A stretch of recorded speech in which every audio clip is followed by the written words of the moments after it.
નમસ્કાર, હું છું ડોક્ટર રજત મોદી, કન્સલ્ટન્ટ ફિઝિશિયન, નરોડા શેલબીપી. આજે આપણે વાત કરીશું એમપોક્સ. એમપોક્સ એટલે કે મંકીપોક્સ. મંકીપોક્સ વાયરસ જે અત્યારે WHO એ ઘોષિત કરેલી વર્લ્ડ વાઇડ ઇમરજન્સીમાં ઇન્ક્લુડેડ છે. હવે આપણે જાણીશું કે એમપોક્સ એટલે કે મંકીપોક્સ એટલે શું. એ ડબલ સ્ટ્રેન્ડેડ ડીએનએ ધરાવતો એક ઓર્થોપોક્સ વિરિડીનો વાયરસ છે, જેના અંદર બે ક્લેડ આવેલા હોય છે, ક્લેડ 1 અને ક્લેડ 2. ક્લેડ 2B અત્યારે વર્લ્ડમાં સ્પ્રેડ થાય છે. હવે એની વાત કરીશું ફેલાવો. આ વાયરસ ફેલાશે કેવી રીતે?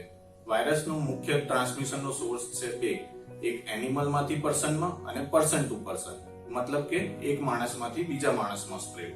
એક માણસમાંથી બીજા માણસમાં સ્પ્રેડ માટે ક્લોઝ કોન્ટેક્ટ જરૂરી છે, મતલબ સ્કિન ટુ સ્કિન કોન્ટેક્ટ હોય, માઉથ ટુ માઉથ કોન્ટેક્ટ હોય અથવા માઉથ ટુ સ્કિન કોન્ટેક્ટ પણ હોઈ શકે. હવે આપણે વાત કરીશું હાઈ રિસ્ક ગ્રુપની. હાઈ રિસ્ક ગ્રુપની અંદર છે પ્રેગ્નન્ટ ફિમેલ, યંગ ઇન્ફન્ટ્સ અને ઓલ્ડ એજ કે જે લોઅર ઇમ્યુનિટી ધરાવે છે. એ ઉપરાંત HIV અને TB થી અસરગ્રસ્ત દર્દીઓ. હવે આપણે વાત કરીશું લક્ષણો વિશે.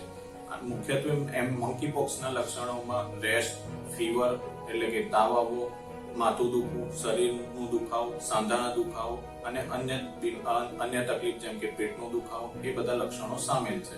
આ લક્ષણો તમને કોન્ટેક્ટ પછીના 1 થી 2 અઠવાડિયા પછી દેખાવાના ચાલુ થાય છે અને 2 થી 4 અઠવાડિયા સુધી રહેતા હોય છે. હવે આપણે વાત કરીશું આનું સ્પેસિફિક લક્ષણ કે જે છે રેશ. રેશ એટલે કે લાલાશ પડતા ડાઘા, જે ઇનિશિયલ ફેઝમાં તમારે એક ફેસથી સ્ટાર્ટ થશે અને ધીરે ધીરે બોડીમાં આગળ વધતા હોય છે. ફેસની અંદર લાલાશ જે ડાઘા હોય છે શરૂઆતના 1 થી 2 વીકમાં ખાલી ધબ્બા તરીકે હોય છે. એના 1 થી 2 દિવસમાં એની અંદર થોડું હાર્ડનેસ આવે છે. એના પછીના 1 થી 2 દિવસમાં એની અંદર ફ્લુઇડ ભરાવાનું ચાલુ થાય છે, જે ક્લિયર વોટર હોય છે, જેને કે આપણે વેસિકલ્સ તરીકે પણ ઓળખીએ છીએ. અને એ વેસિકલ્સમાં 1 થી 2 અઠવાડિયાની અંદર પસ ડિસ્ચાર્જ કલેક્શન થવાનું ચાલુ થઈ જાય છે.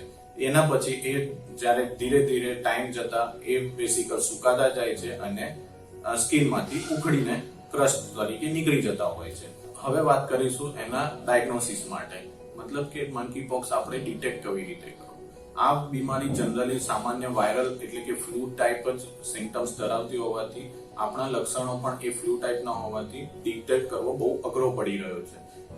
આના માટે આપણી જોડે એક લેબ તરીકે ટેસ્ટ તરીકે PCR છે, મતલબ પોલિમરાઇઝ ચેઇન રિએક્શન, જે આપણે સ્વેબ લેવાનું હોય છે. જે આપણું જે રેશ હોય ત્યાંથી સ્વેબ લઈ શકો છો, કાં તો ગળાના ભાગમાંથી, કાં તો જ્યાં ઇન્ફેક્શન સ્પ્રેડ થયું હોય ત્યાંથી એ સ્વેબનું કલેક્શન કરવાનું હોય છે. હવે આપણે વાત કરીશું સારવાર વિશે.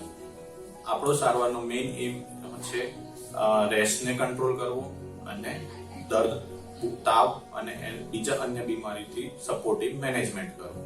એના માટે આપણી જોડે IV ફ્લુઇડ્સ છે, પેરાસિટામોલના ઇન્જેક્શન છે અને દુખાવા માટે પેઇન કિલર્સ પણ આપી શકાય છે. હવે વાત કરીશું આપણે વેક્સિનેશન માટે. વેક્સિનેશન, મંકીપોક્સની વેક્સિનેશન અવેલેબલ છે, જે પ્રી એક્સપોઝર અને પ્રોફાઇલેક્સિસ તરીકે હાઈ રિસ્ક ગ્રુપને આપવામાં આવે છે. હાઈ રિસ્ક ગ્રુપમાં જેમાં હેલ્થ કેર વર્કર્સ છે, પ્રેગ્નન્ટ વુમેન છે, યંગ ચિલ્ડ્રન્સ છે, એ બધાને કોન્ટેક્ટ થવા જે હાઈ રિસ્કમાં છે અને કોન્ટેક્ટના હાઈલી ચાન્સ છે, એના માટે મંકીપોક્સની વેક્સિન અવેલેબલ છે અને જે પ્રોવાઈડ કરવામાં આવે છે. હવે વાત કરીશું કે જો માણસને કોન્ટેક્ટ થઈ જાય તો શું કરવું. તો માણસ જ્યારે કોન્ટેક્ટ થઈ ચૂક્યો હોય તમારો કે જે મંકીપોક્સ પોઝિટિવ છે, ત્યારે ઇનિશિયલ 4 દિવસ સુધી પણ આ વેક્સિન કામ કરતી હોય છે. અને જો તમને કોઈ સિમ્પટમ્સ કે લક્ષણો, મતલબ કે લક્ષણો ના હોય તો 14 દિવસ સુધી પણ આ વેક્સિન તમે લઈ શકો છો. જો તમને ઉપર પૈકીના કોઈ પણ લક્ષણ દેખાય તો શું કરવું અને શું ના કરવું. સૌથી પહેલા શું કરશો? જ્યારે પણ તમને ઉપર પૈકીના કોઈ પણ લક્ષણ દેખાય તો તરત જ ડોક્ટરની હેલ્પ લેવી, ઘરમાં આઇસોલેટ થવું અને સારા વેન્ટિલેટેડ રૂમમાં રહેવું. સોરને અડતા પહેલા અને અડ્યા પછી સારી રીતે સાબુથી હેન્ડ વોશ કરવા. જ્યારે રૂમમાં કોઈ પર્સન ના હોય ત્યારે સ્કિનને ડ્રાય રાખવી અને અનકવર રાખવી. જ્યારે કોઈ પર્સન તમારી આસપાસ કોઈ માણસ કે વ્યક્તિ હાજર હોય ત્યારે તમારે માસ્ક પહેરવું અને જે સ્કિન લીઝન્સ છે એમને કમ્પ્લીટલી સ્કિન કવર રાખવા. અને શું ના કરવું.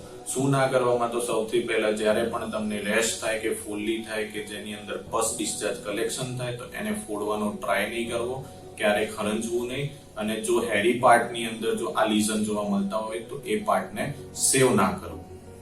ધન્યવાદ.